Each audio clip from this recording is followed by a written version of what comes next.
Jonny Blair here, don'tstopliving.net, travel blogger, also working on Northern Irishman, Poland, numerous books, numerous travel websites.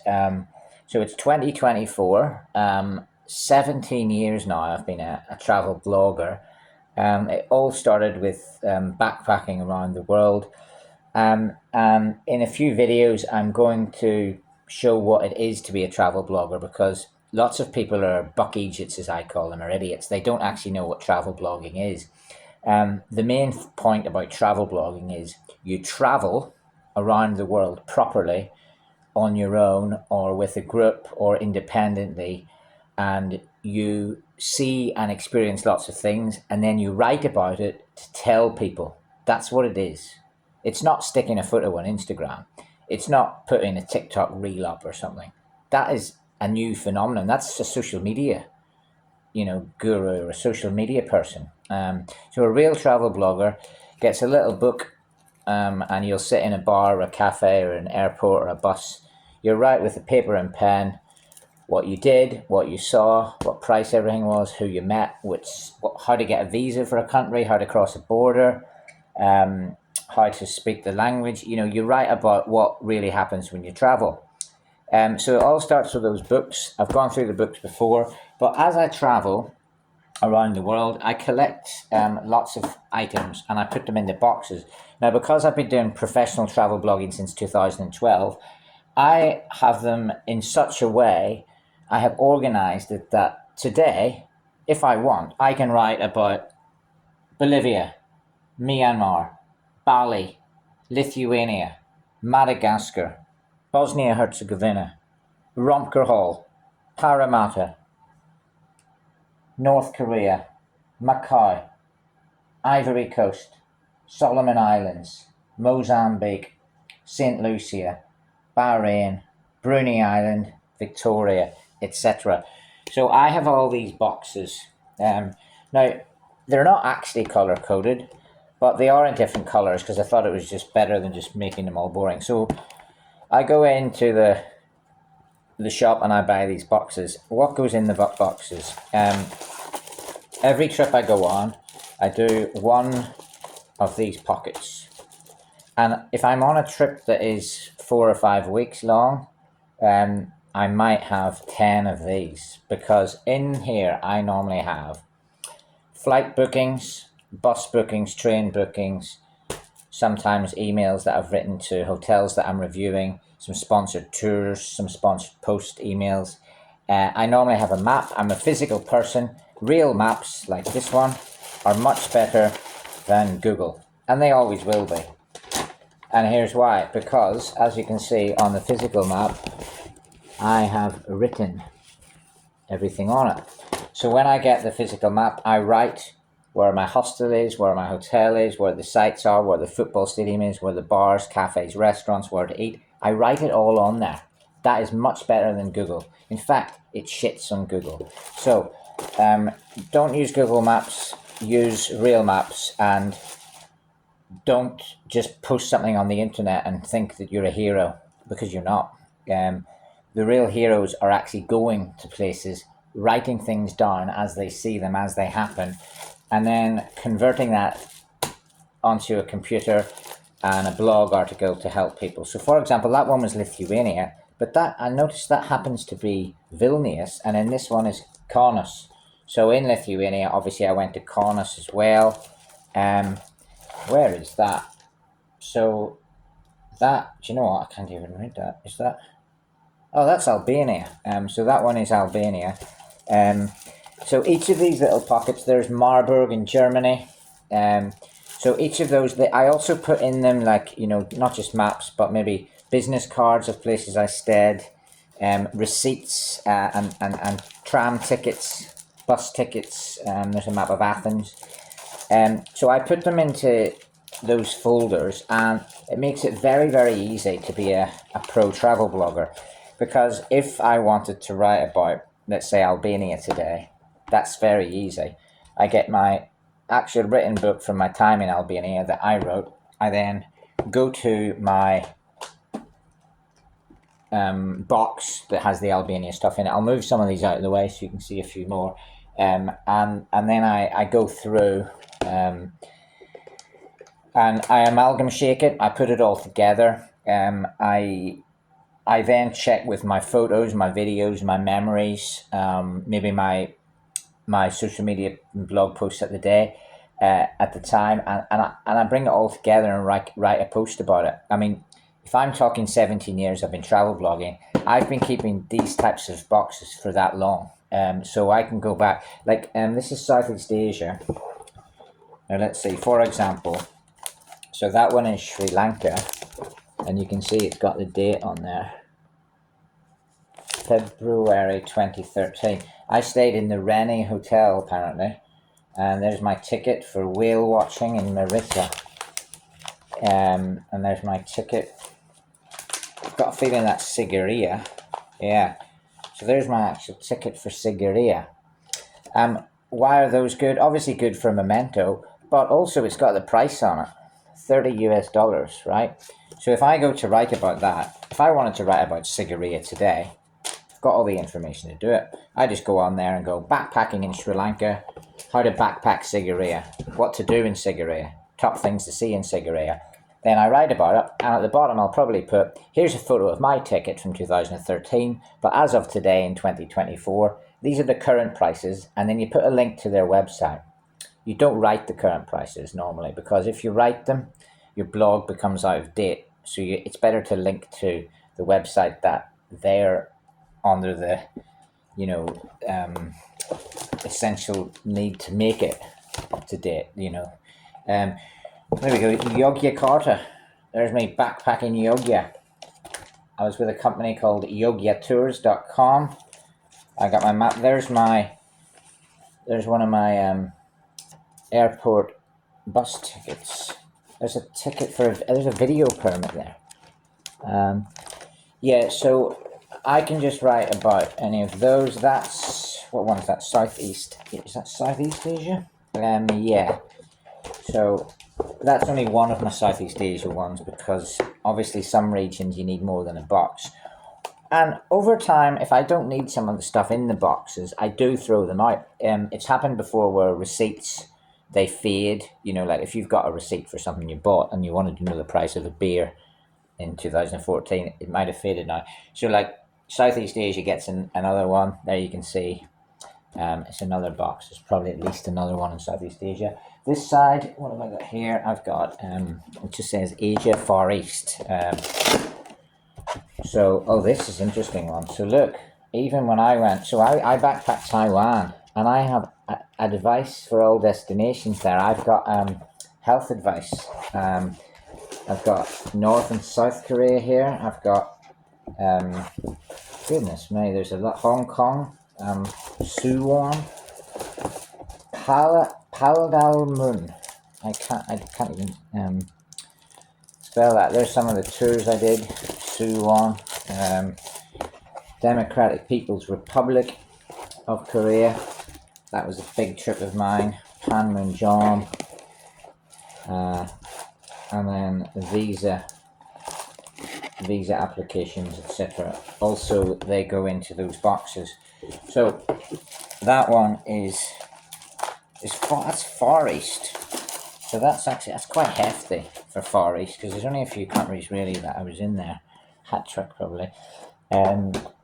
China is massive. This says China 2007 to 2014 all travels in China. It's not, because I've actually got another box in there with an overflow, which I didn't expect.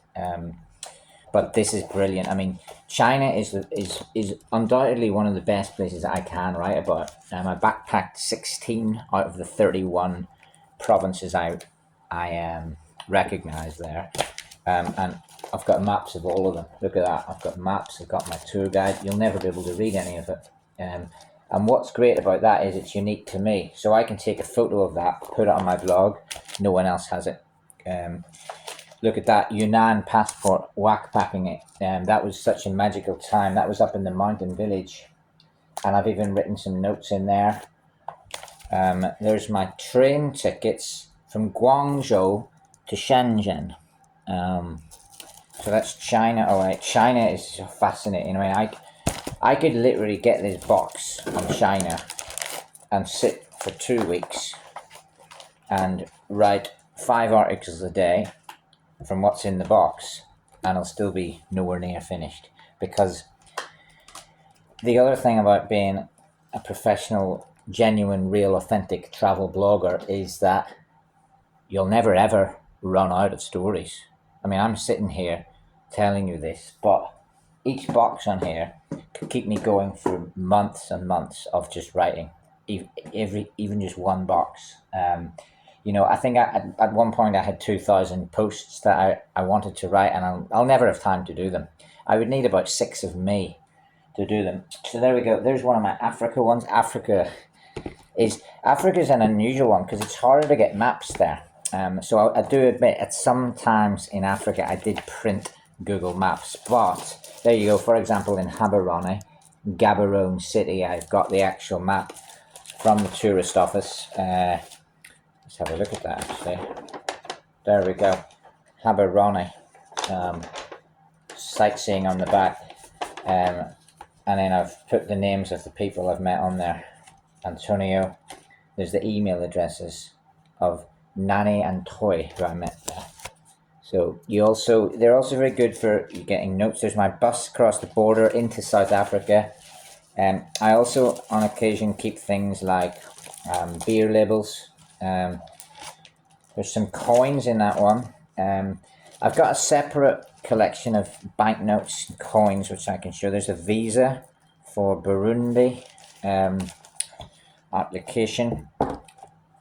So that one is one of the few Africans ones. What have we got here? South America and Antarctica, African islands. So I won't go through all of them. England, Wales and Scotland, bunged them all together, but I've got another box in the room with more on that. Northern Ireland, I keep some of that back home with my family because I know a lot about Northern Ireland. I don't always have to rely on having the notes. But actually, I wonder what's in that. Don't really. I would say that this one is probably one that I checked at least. Oh wow! Okay, I have no idea what was in here. I've got a Dunmurry Rec, Dad's team. I got a Dunmurry Rec air freshener for a car, and you see, I don't own a car. There we go. I've got Thomas Cook travel documents. I've got a map. I've got a flight ticket, a Northern Ireland versus Israel ticket. Old fanzines. Happy days. Sport of Belfast, Bangor. Visit Belfast. Yeah, so the Northern Ireland one, that's an easy one for me to do. Home country, obviously. Then I've got, I like this one. Hold on, let me move that. This is one of my favourite ones because it's called Wackaday and Obscure. Actually, I poured myself an Irish beer. Believe it or not, it's made in Poland and it's called Irish beer.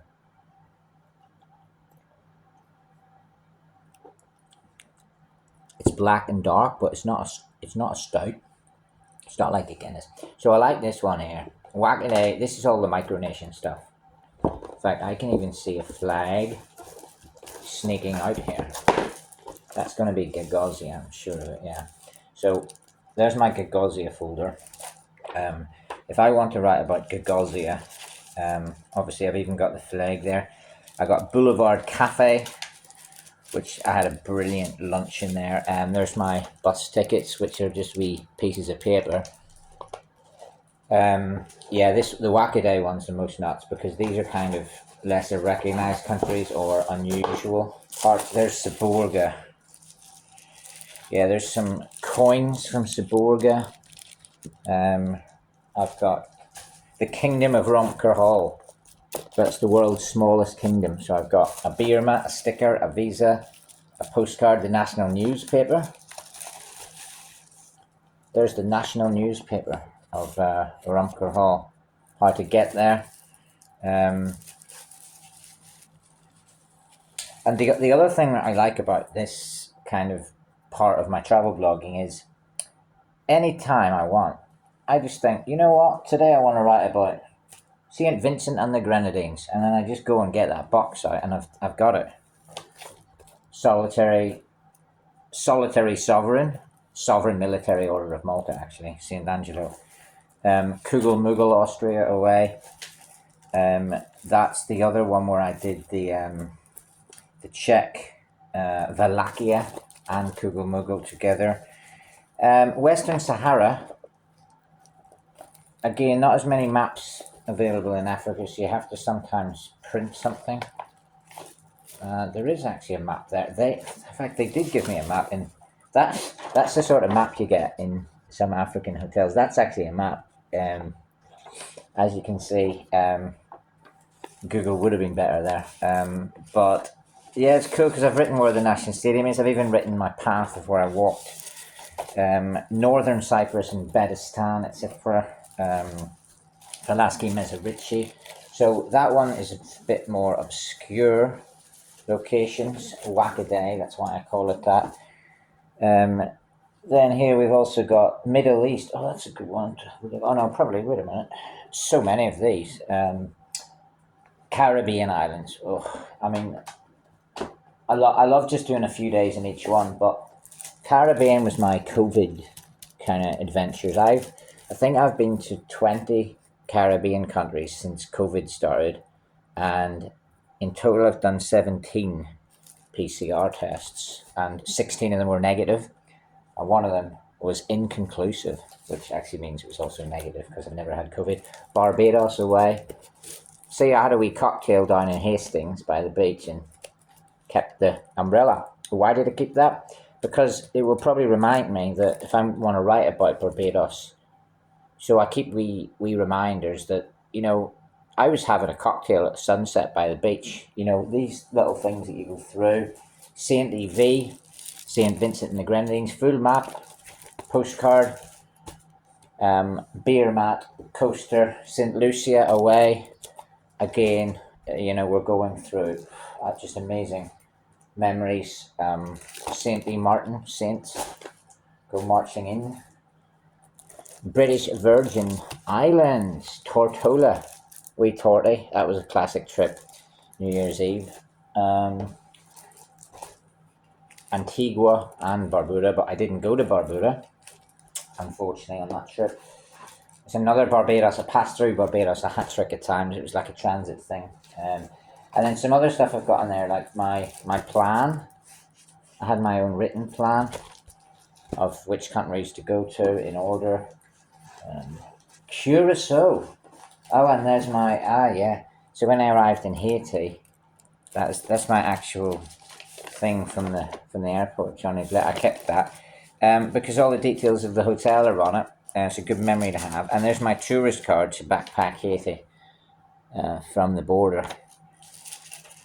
And that's it. So yeah, I don't want to go too long because the video is almost 20 minutes, but that's what travel blogging in a nutshell is. It's basically getting all the writing, the info, the documents, the maps, going through it all, and then deciding what to write. So with that Haiti one, I could write top 5 bars in Haiti, top 5 sites in Port-au-Prince, how to get from the airport to the hotel, how to get a visa, how to cross borders, what documents do you need, you know, what cafes can you go to, what's the national dish, what's the best food, what crazy stuff can you see there, what micronations are within, what unusual things to see, and what impressed me. And also, a lot of this is football. So I'll be able to write, in fact, I would say about most of those countries I've been in, I'll be able to write about visiting the national football stadium, or at least a football match, ground hopping. In Haiti, I did 2 matches, actually, 2 stadiums. And that's the sort of thing that you get to experience when you travel. So I hope that gives you a wee bit of an insight into what travel blogging is. If you've been following Don't Stop Living for the last 17 years, thank you for that. It has been a hell of a journey. It will continue, and it will get more whack-a-day, but it's taken me 17 years to tell you all that, and I've taken 20 minutes to do it. I could take longer though, but yeah, so there you go. Keep it, travel well, stay safe, and don't stop living.